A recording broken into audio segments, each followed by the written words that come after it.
여러분 안녕하십니까?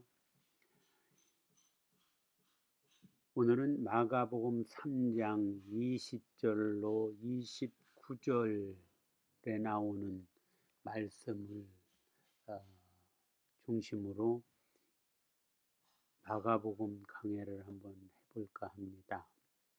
여기 제가 선정한 주요 내용은, 단어는 예수가 미쳤다. 그래서 그 가족들이 그 미쳤다고 하는 소리를 듣고서 가족들이 예수를 붙들러 왔다.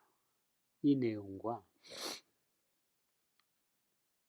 이것에 대해서 예수께서 얘기를 쭉 하시면서 마지막으로 하신 얘기가 뭐냐면은 성령 회방죄라고 하는 겁니다. 이 성령 회방죄, 이 두 단어라고 그럴까요? 이 말을 중심으로 얘기해 보려고 합니다. 여러분, 혹시 미쳤다 하는 소리를 들을 만큼 어떤 일에 아주 열정적으로 몰두하거나 집중해 본 적이 있나요? 사업이라든지 아니면 게임이라든지 어떤 원하는 취미 생활이라든지 이런 거에 진짜 지나치다 싶을 정도로 몰두하고 열심을 내본 적이 있나요? 그래서 뭐 나쁜 의미까지보다도 그냥 저 사람 미쳤다 하는 좋은 뜻에서의 어떤 그런 얘기를 들어보신 적이 있나요? 참 이런 부분이, 이런 내용이 참 우리한테 좀 중요한데요. 예수 역시 그 3년 동안의 공생활을 하는 동안에 이런 소리를 들었다는 얘기입니다. 여기에 저는 주목할 필요가 있다고 생각을 했어요.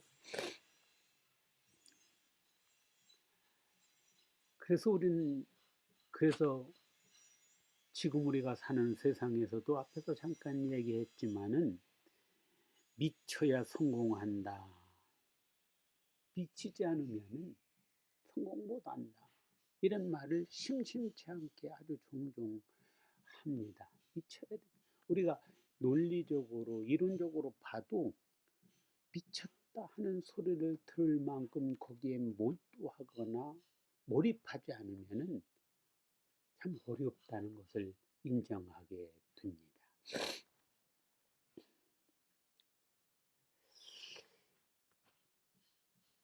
우리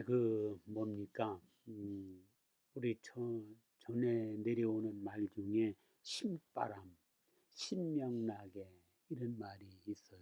신바람. 이 신바람은 앞에 사실은 귀신 신자를 쓰는 겁니다. 신바람. 신명난다. 이게 이제 거기서부터 유래된 말인데요. 신은 보이지는 않지만 그런 모습, 그런 현상으로 나타나는 것을 의미합니다. 신의 능력이나 신의 역사가 말입니다. 보통의 상식이나 논리로 생각하려는 습성을 가진 보통 사람들의 눈에는 그렇게 어느 한 곳에 몰두하는 사람이거나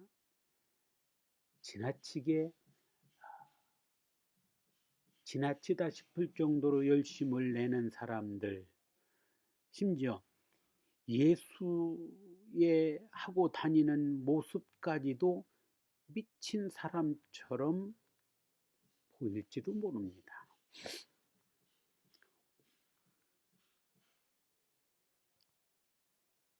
잘 나가던 직장 때려치고 처자식 생각 안 하고 목사 되겠다고 신학대학 간다고 할 때 부모가 물려준 재산 다 까먹으면서 철학에 미쳐서 평생을 산 철학자 부류의 사람들, 대대로 안정되게 살던 고향을 어느 날 갑자기 하나님의 뜻이라고, 하나님의 명령이라고 처자식들 다 이끌고 정처 없는 길을 떠났던 아브라함. 신앙의 역사, 세상의 역사는 이런 사람들이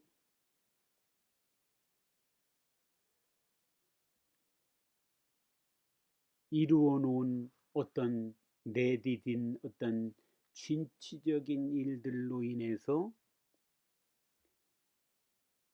이루어지고 다져진 일들이 많다는 사실을 아십니까? 우리의 짧은 생각, 당장의 눈에 보이는 식견으로 쉽게 말할 때가 참 많은 것이 사실입니다. 참 조심해야 되는 일입니다. 덧붙이자면 둥글둥글 살아가야 돼. 세상은 좀 둥글둥글하게 살아야지 그렇게 못하게 살면 안 돼.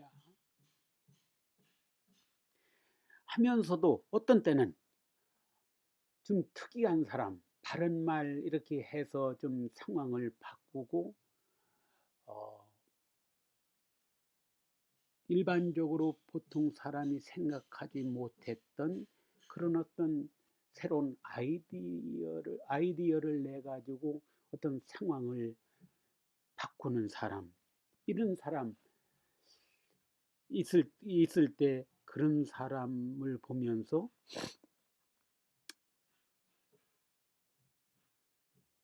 저런 사람이 있어야 돼.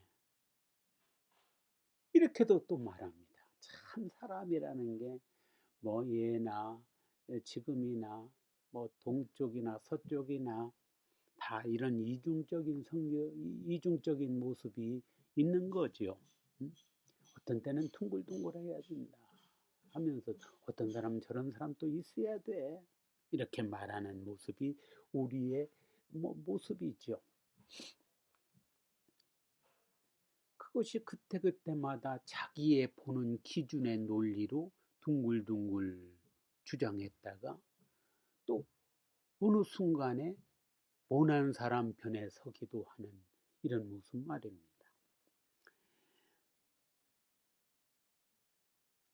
앞에서도 말씀드렸지만은 세상 역사는 모난 사람들에 의해서 개척되고 발전된 일들이 많다는 사실을 우리는 기억해야 됩니다.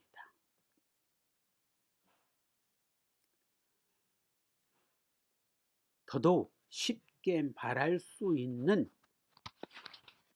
그래서 더더욱 쉽게 말할 수 있는 것은 우리가 사는 이 세상에, 우리가 사는 이 주변에는 사실상 아무것도 없다, 한마디도 없다, 이렇게 감히 말씀드리고 싶습니다.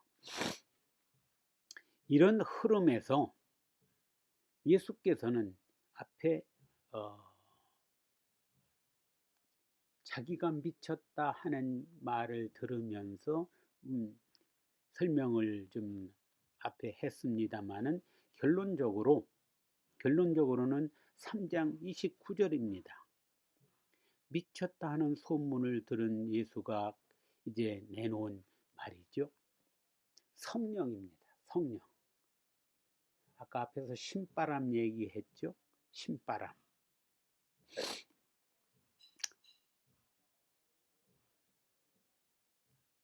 좀 긍정적인 쪽에서 신바람, 미쳤다는 소리를 듣는 것, 같은 개념이라고 볼 수 있다고 말씀드렸죠. 성령은 보이지 않는 하나님이 사람에게 나타나는 것이라고 볼 수 있는 거죠. 그 하나님이 그 사람을 인도하는 매체가, 주체가 성령이라는 말입니다. 이 성령이라고 하는 것, 하나님을 닮은 형상이 인간에게는 내재해 있는 겁니다. 내재해 있습니다. 그 내재해 있는 성령이 인간의 욕심이나 인간의 어떤 잘못된 생각이나 어떤 습관으로 가려져 있기 때문에 사람에게 더 그 옳은 것, 선한 것, 바른 것 이런 것이 자꾸 이제 그 차단될 때가 많다는 것을 우리는 느낍니다. 그 하나님을 닮은 형상, 이게 성령인데 이 성령이 사람을 인도할 때, 나를 인도할 때 정말 내 속에 진정한 어떤 나다운 삶, 나다운 것을 요구하면, 요구하면서도 사실상 죄에 어떤 눈에 보이는 욕심에 치우쳐서 그것을 자꾸 무시하게 되는 때가 많기 때문에 나다운 삶을 이룩할 수가 없는 겁니다. 그래서 인간의 연약함으로 빚어지는 잘못된 일들은 용서를 받을 수 있지만 사람에게 나타나는 보이지 않는 하나님 곧 성령을 거역하는 것, 내 본심, 내 속에 진정한 나다운 것을 거역하는 것, 이것은 용서받지 못한다는 거예요. 이건 용서받지 못하는 게 아니라 스스로를 용서되지 못하게 하는 거죠. 스스로를 용서되지 못하게 하는 것. 이것은 하나님의 일이고 내가 진정 내 속사람이 원하는 삶이기 때문에 그렇습니다.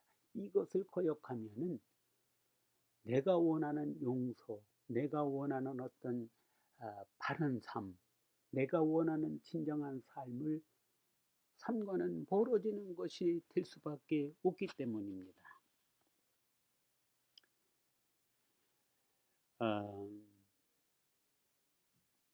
아브라함을 비롯한 구약의 많은 선지자들, 신약의 특별히 바울 같은 사람, 하나님의 인도하심, 성령의 역사에 순종한 인물들입니다. 그 하나님의 성령에 순종한 것의 반대가 바로 성령 회방죄라는 거예요. 예수님 속에는 지금 하나님을 닮은 형상, 그 성령의 본체가, 주체가 역사돼서 일반 사람들의 눈에는 미친 것으로 보이지만 그 역사에 의해서 그것에 순종하고 자기를 부인하고 자기 십자가를 지고 나가고 있는 건데, 짧은 생각, 짧은 시각을 가진 사람들의 눈에는 그저 그냥 한낱 미친 사람에 불과하게 보였던 겁니다.